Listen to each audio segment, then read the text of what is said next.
Ну, традиции, как всем, собраться за столом. В общем, на ужин хотя бы. В субботу, воскресенье всей семьей.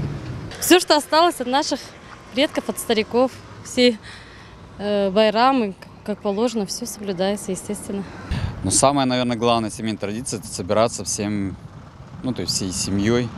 Сколько бы там ни было людей, собираться там на какие-то мероприятия, на какие-то праздники, на тот же прием пищи какой-то, на трапезы. Наша семья, вся семья, когда ураза, они держат уразу. Еще дува читают. Я не замечал никогда. Вот все как обычно, как у всех. Почитать стариков, уважать семью свою и свой народ. Всегда стараемся собираться полной семьей за ужином обычно. Мы ждем папу нашего. Семейных традиций, в принципе, кроме общих действительно праздников и тому подобное, у нас нет. Собираться, например, всех родных, вот у нас это каждый год бывает. Собираемся, общаемся, решаем некоторые вопросы. Семейный круг, это и есть наш семейный обычай. Есть традиция, например, начинать кушать, то есть после того, как отец начинает кушать, да? Бирам, олганда.